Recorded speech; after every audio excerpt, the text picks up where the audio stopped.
Students, आज हम start करने जा रहे हैं अल्ट्रावायलेट विजिबल स्पेक्ट्रोस्कोपी। हम देखेंगे कि यूवी विजिबल स्पेक्ट्रोस्कोपी क्या होती है। Absorption of electromagnetic radiation by an organic matter in both ultraviolet and visible regions is based on the same principle and leads to the same type of molecular excitation. जो ultraviolet और visible region में absorptions होती हैं same principle पे base करती हैं और इनमें जो मॉलिक्यूलर एक्साइटेशन होती है वो भी सेम टाइप की होती है। लेकिन यहाँ पे डिफरेंस कहाँ आता है, जो अल्ट्रावायलेट रीजन है ये 10 से 400 नैनोमीटर तक होता है, लेकिन जो यूवी विजिबल रीजन जो विजिबल रीजन है ये 400 से 800 नैनोमीटर तक होता है। अल्ट्रावायलेट और विजिबल स्पेक्ट्रोस्कोपी को इलेक्ट्रॉनिक स्पेक्ट्रोस्कोपी भी कहते हैं। क्यों? क्योंकि जब UV visible radiations absorption show करती हैं तो क्या होता है कि मॉलिक्यूल्स जो है ये इलेक्ट्रॉनिक एनर्जी लेवल्स में ट्रांजिशन शो करते हैं। UV region below 200 nanometer can not be studied by the conventional UV spectrophotometer because oxygen in the air absorbs strongly in this region। जो UV visible region होता है इसे 200 nanometre से below study नहीं कर सकते, क्योंकि बिलो 200 नैनोमीटर ऑक्सीजन अब्जॉर्ब हो जाती है। इस वजह से इस रीजन को वैक्यूम अल्ट्रावायलेट रीजन भी कहते हैं। The region below 200 nanometer is known as vacuum ultraviolet region. Absorption of radiation and electronic transition. The absorption of UV visible radiations by molecules is associated with the excitation of valency electrons from the ground state to higher energy states। UV visible spectroscopy में absorption कैसे होती है, इसमें electrons जो हैं ये ground state से higher energy state में जाते हैं। The electronic transitions generally occur from the highest occupied molecular orbital to the lowest unoccupied molecular orbital। इसमें होता क्या है कि इलेक्ट्रॉन्स जो होते हैं ये होमो से लोमो में एक्साइट कर जाते हैं। होमो बॉन्डिंग भी होते हैं और एंटी बॉन्डिंग भी होते हैं, और जो लोमो होते हैं ये एंटी बॉन्डिंग होते हैं। Electronic transitions that are associated with the absorption of UV visible radiation are of 4 types: sigma to sigma star, pi to pi star, n to sigma star and n to pi star। सबसे पहले हम देखते हैं sigma to sigma star transition क्या होती है।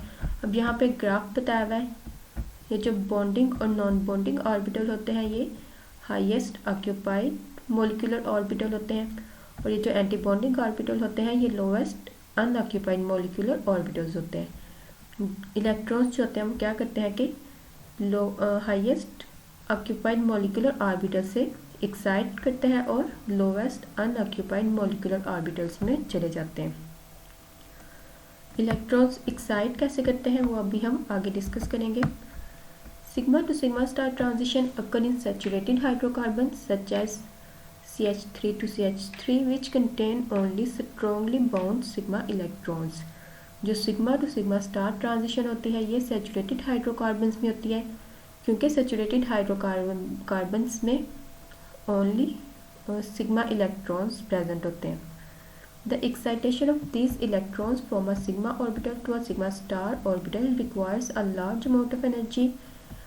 Electrons जब sigma to sigma star transition में एक्साइट करते हैं तो उन्हें इसके लिए लार्ज अमाउंट ऑफ एनर्जी चाहिए होती है, और ये लोवेस्ट वेवलेंथ पे अब्जॉर्प्शन शो करते हैं। फॉर एग्जांपल यहाँ पर जो electrons sigma to sigma star में जब एक्साइट कर रहे हैं तो ये वैक्यूम यूवी रीजन में अब्जॉर्प्शन शो करेंगे, that is below 150 nanometre.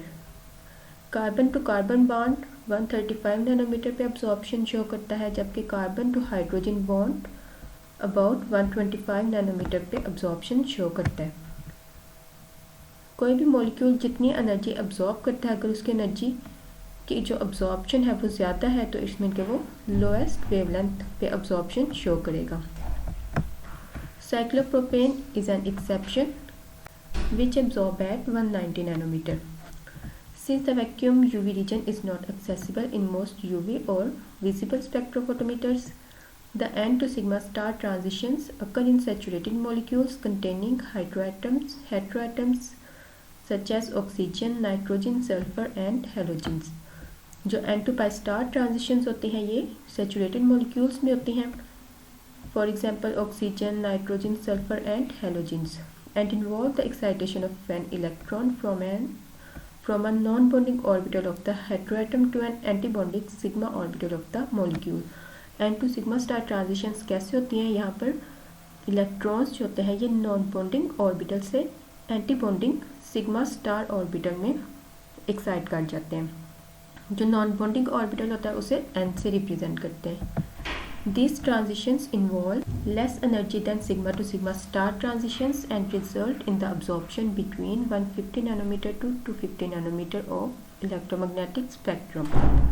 N to sigma star transitions जो होती हैं इनको less energy चाहिए होती है और ये longer wavelength पे absorption शो करती हैं. 150 to 250 नैनोमीटर के between ये absorption शो करती हैं in electromagnetic spectrum. For example methyl alcohol है, ये N to sigma star absorption show करती है 183 नैनोमीटर पे, और जो ट्राईमिथाइल अमीन है या ट्राईमिथाइल अमाइन है ये 227 नैनोमीटर पे अब्जॉर्प्शन शो करती है.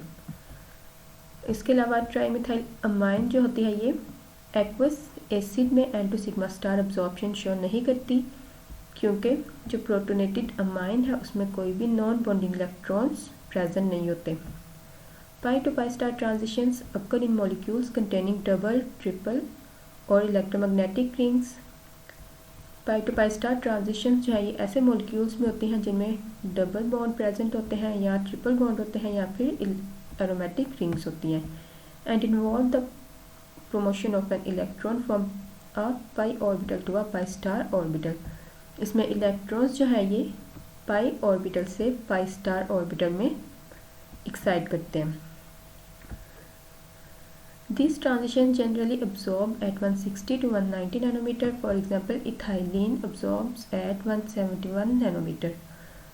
जो pi to pi star transitions होती हैं इसमें इलेक्ट्रॉन्स 160 to 190 नैनोमीटर के बिटवीन अब्जॉर्प्शन शो करते हैं, और जो इथाइलिन होती है ये 171 नैनोमीटर पे अब्जॉर्बेंस शो करती है. However, conjugated system of unsaturated bonds absorbs at a much longer wavelength. जो unsaturated bonds होते हैं ये longer wavelength पे absorption शो करते हैं. For example, 1,3-butadiene है ये 270 नैनोमीटर पे absorbance शो करती है. The N to pi star transitions occur in molecules that contain double or triple bonds involving heteroatoms.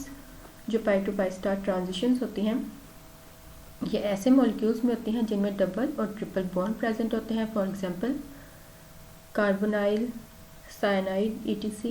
In these transitions electron in a non-bonding atomic orbital associated with the heteroatom is excited to an antibonding pi star orbital associated with the double or triple bond in the molecule.